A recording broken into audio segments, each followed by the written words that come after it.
इस वीडियो को अगर आपने पूरा देख लिया तो समझ जाएंगे क्या है खालिस्तान की मांग, जिसकी आग में झुलस रहा है भारत और कनाडा का 75 साल पुराना मजबूत रिश्ता। अब क्या है पूरा मामला, एकदम डिटेल में जानेंगे, बिल्कुल सरल भाषा में।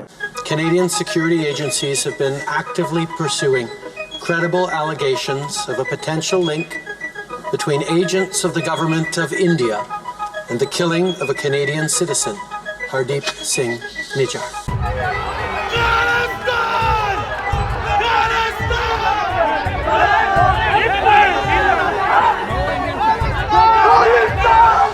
इस पंजाब की आज़ादी की लहर करने वाले हरदीप सिंह निज्जर नूं मार के सरकार दसना चाहती आ भी असीं तुहानूं डरा लांगे, पर आओ 10 सितंबर नूं घरों निकलीए ते हिंदुस्तान नूं दसीए भी कोई ऐसियां गोलियां नहीं बणियां जिहड़ियां ਚੱਲਣ ते कौम डर के घरां 'च वड़ जावे। असीं जवाब देंगे ते जिन्ना मेरा ताकत हैगा मैं हटूंगा नहीं जब तक जस्टिस ते इंसाफ मिलूगा इस मामले दे विच। मैं हटना नहीं हैगा जब तक सारे ही ਜਿਹੜਾ भी कोई लिंक होवे ਉਹਦਾ पूरी खोज किया जावे ते जो न्याय है, जो जस्टिस है, जो इंसाफ है वो किया जावे। ये सब शुरू होता है कनाडा के प्रधानमंत्री जस्टिन ट्रूडो के एक बयान के बाद। ट्रूडो ने ओटावा के हाउस ऑफ कॉमन्स में खालिस्तान आतंकी हरदीप सिंह निज्जर की हत्या में भारत सरकार के कनेक्शन को लेकर सवाल उठाए। उन्होंने कहा कि भारत सरकार के एजेंट्स ने जून में कनाडा के ब्रिटिश कोलंबिया में सिख समुदाय के नेता हरदीप सिंह निज्जर की हत्या की थी। जस्टिन ट्रूडो ने कहा कि कनाडाई एजेंसियां इसकी जांच में जुटी हुई हैं। इसके बाद से इस आरोप को भारत सरकार ने खारिज कर दिया और इसे बेतुका बताया। दोनों देशों के बीच संबंध अब तक की सबसे खराब स्थिति में पहुंच गया है। पहले कनाडा और फिर भारत ने एक दूसरे के डिप्लोमेट्स को निकाल दिया। तो अब सवाल ये है कि कौन है हरदीप सिंह निज्जर, जिस हरदीप सिंह निज्जर को लेकर भारत और कनाडा के बीच रिलेशन खराब हो गए हैं, जो इंडियन के टॉप 40 आतंकियों के लिस्ट में शामिल है। हरदीप सिंह निज्जर का जन्म पंजाब में 11 अक्टूबर 1977 को हुआ। वो जलंधर जिले के भरसिंहपुरा गांव का रहने वाला था। 1992 में वह कनाडा चला गया। 3 साल बाद ही उसका पूरा परिवार कनाडा में सेटल हो गया। वहीं कनाडाई मीडिया टोरंटो सन की रिपोर्ट के मुताबिक निज्जर 1997 में फर्जी पासपोर्ट के जरिए रिफ्यूजी बनकर कनाडा में आता है। वो कनाडा की सिटीजनशिप लेना चाहता था, लेकिन कनाडाई सरकार ने इससे इनकार कर दिया। उसे कनाडा की सिटीजनशिप नहीं मिली। इसके बाद से उसने कनाडाई ओरिजिन की एक महिला से शादी कर ली। ऐसा करने की वजह कनाडा की सिटीजनशिप हासिल करना था। इसके बाद निज्जर ने प्लम्बर के तौर पर अपने कैरियर की शुरुआत की। हालांकि उसकी दिलचस्पी खालिस्तान गतिविधियों में ज्यादा थी। उसने कनाडा में सिख अलगाववादी संगठन Sikh for justice SJF join कर लिया। गुरपतवंत सिंह पन्नू के बाद निज्जर SJF का दूसरे नंबर का नेता था। निज्जर कनाडा के सारे शहर स्थित गुरु नानक सिख गुरुद्वारे का अध्यक्ष भी था। लेकिन जो सबसे बड़ा सवाल है कि कैसे हुई हरदीप सिंह निज्जर की हत्या, जिससे इंडिया कनाडा के रिलेशन खराब हो गए। जून में कनाडा के सेरे में खालिस्तान आतंकी हरदीप सिंह निज्जर का मर्डर हुआ।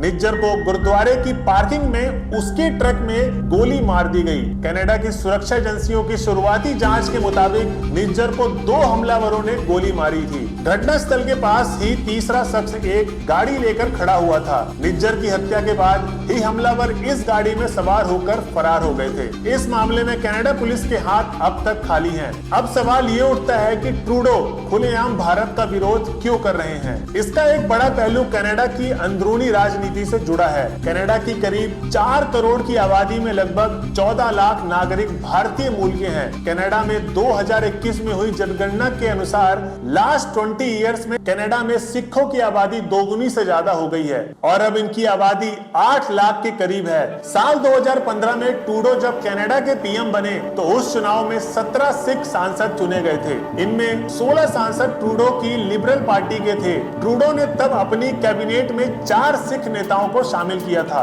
फिलहाल ट्रूडो कैबिनेट में 2 सिख मंत्री हैं। साफ है कि ट्रूडो को कनाडा के सिख समुदायों का एक बड़ा समर्थन चुनाव में मिलता रहा है। लेकिन 2018 में जब उनकी सरकार ने आतंकवादी खतरे के बारे में एक रिपोर्ट जारी की और उसमें दबी जुबान से कहा कि सिख चरमपंथी भी कनाडा में सक्रिय हैं, तो सिख फॉर जस्टिस ने इसका विरोध किया। SFJ के नेता गुरपतवंत सिंह पन्नू ने कहा कि ट्रूडो सिखों को आतंकवादी बता रहे हैं। दबाव में आई ट्रूडो सरकार ने 2019 में एक नई रिपोर्ट जारी की, उसमें सिख चरमपंथी और खालिस्तान का कोई जिक्र नहीं था।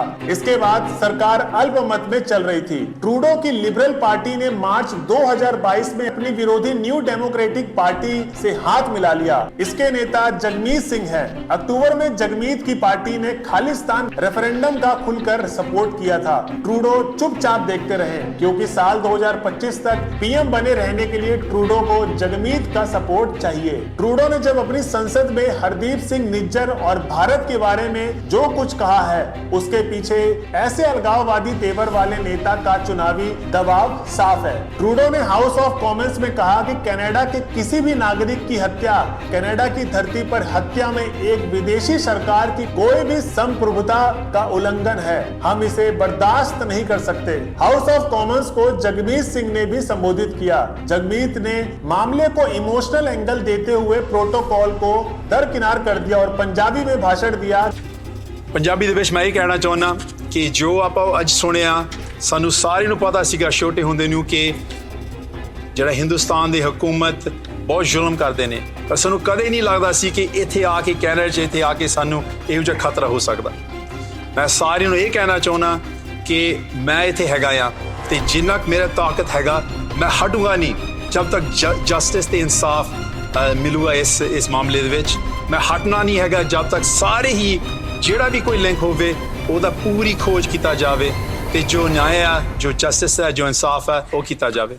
जगमीत ने कहा कि कनाडा एक सुरक्षित जगह रही है, लेकिन कनाडा के तमाम लोग यहाँ जो सेफ्टी महसूस करते हैं उस पर अब आंच आ गई है। वहीं अब ये जान लेते हैं कि इस तनाव का भारत और कनाडा के रिश्ते के लिए क्या मतलब है। भारत कनाडा का 10वां बड़ा बिजनेस पार्टनर है। दोनों देशों का आपसी व्यापार साल 2022 में $8 अरब का था। भारत से कनाडा का होने वाला निर्यात $4 अरब का था और भारत ने कनाडा से लगभग इतनी ही कीमत का इंपोर्ट भी किया था। भारत बड़ी मात्रा में कनाडा से दालों का इंपोर्ट करता है। इससे कनाडा में दाल की खेती करने वालों का फायदा होता था। भारत कनाडा से कोयला, कोक और फर्टिलाइजर भी इंपोर्ट करता है। दूसरी ओर भारत की दवा और सॉफ्टवेयर कंपनियों ने कनाडा में अपना कारोबार बढ़ाया है। कनाडा के पेंशन फंड ने इंडियन मार्केट में साल 2022 तक $45 अरब का निवेश किया था। दोनों देशों के बीच एक ट्रेड डील पर भी बातचीत चल रही थी,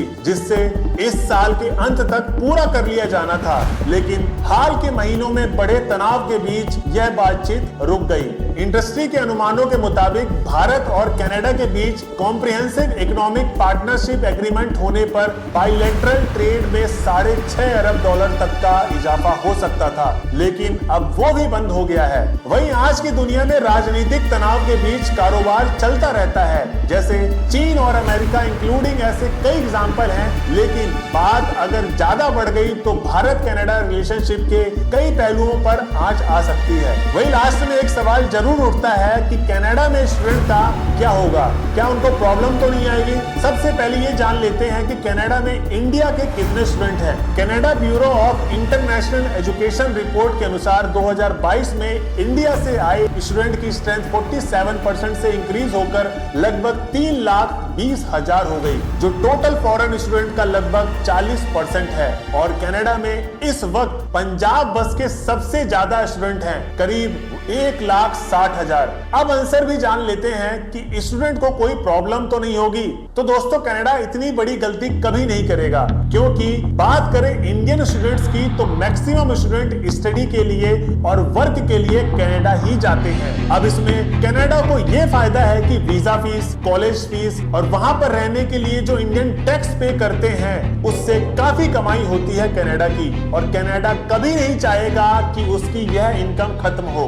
अकेले पंजाब से ही एवरेज अगर हर साल 50,000 के करीब स्टूडेंट फॉरेन कंट्री काम के बहाने पढ़ने के लिए जाते हैं, तो ईच स्टूडेंट 25 लाख भी फीस भरता है। इसको अगर कैलकुलेट करें तो 12,500 करोड़ रुपए सिर्फ पंजाब से विदेश में जाता है। तो दोस्तों, आई होप आज की वीडियो आपको अच्छी लगी होगी। क्या है कनाडा और इंडिया का मसला, आपको बहुत आसानी से समझ में आया होगा। अगर वीडियो अच्छी लगी हो तो हमारे चैनल को लाइक, शेयर, सब्सक्राइब जरूर करें। मिलते हैं नेक्स्ट वीडियो में, जब तक के लिए जय हिंद दोस्तों।